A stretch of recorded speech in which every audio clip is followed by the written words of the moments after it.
All right, everyone, happy Halloween. Shitty day, man. We probably got, now that it's finally sticking, about 6 inches. It, until about noon, it seemed like it would just, in a few spots here and there, it might try to stick a little bit, but other than that, it was just melting quick, but now it's actually sticking. But, so wife has a small project going on. She's building these little shelves for her rocks, and I told her, why don't you do it out of oak? And instead of her cutting up a bunch of my 1x12 by 8s, I'm going to see if I can get a couple. She only needs, I think it's 4 shelves. So I'm going to see how many I can get her out of this. I'm going to go hair heavy. But, yep, that's my project. Came down here and filled up the tank on the motor, and then went up to the house, was up there, get my daughter lunch, and power went out. And then found out that the kids got home and said, Dad, the power was out at school. And I said, oh, yeah? So what have you guys been doing for the last hour and a half or whatever it was? And he said, oh, we were reading, we could see, blah, blah, blah. So, but anyways, their teacher said big accident, took out 4 poles or something like that. So I had to fire up the generator, and I'm glad there was a little bit of gas left in the can after I filled this up to put in the generator, because it was on E for me playing around with that planer the other day. And I did look at the spare planer blades that come with it. God, they look like they were just sharpened. So I'm going to try to put those on later this evening. What I'd like to do is I plan on using all that 1x8 and 1x6s for a deck, and like we did up front. And I told my wife we'd run at least one side through the planer. I only really need one side smooth, so I mean, I guess if I'm bored, I'll do both sides. But so I'm gonna try to move that pile up here the next day or so, and dry it out the rest of the way in the garage. I had that wood stove in there; it really dries stuff out. That's another thing too, is I'm gonna bring this up there, and my wood stove in the garage dries stuff out so well. Well, even the one down in the basement of the house in the family area, I can leave just the wood room door cracked, and it'll dry any wet firewood out and have it splitting in a couple days. So I'm gonna see how long it takes for that to dry out in the garage. But so anyways, I'm gonna make some 1x12 shelf boards, and I think she wants it all to be 1 inch, so I'm gonna make them a hair heavy so we can plane them. All right, here we go.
yeah.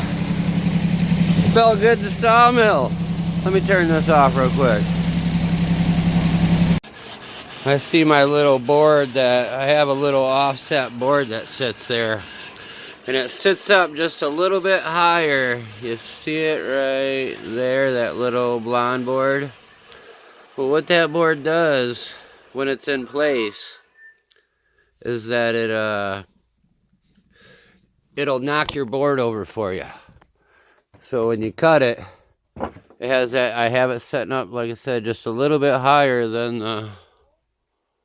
the table there. So when your cut comes off, it's not an even surface, and it usually flops it over. Well, it's been broke for quite a while, and just with this was being loose from me working on it and not getting it totally tightened back up, and he had it shimmed in a couple places, and I didn't put the shims back in. So anyways, time to address that now that it's rubbing on the blade.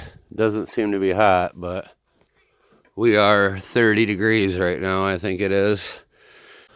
All right, everyone, I guess I'm going to go up to the house and warm up. The wife informed me that they're canceling Halloween for our area, so I guess we don't got to go out and trudge through the snow. All right, everyone, thanks for watching. Have a great Halloween.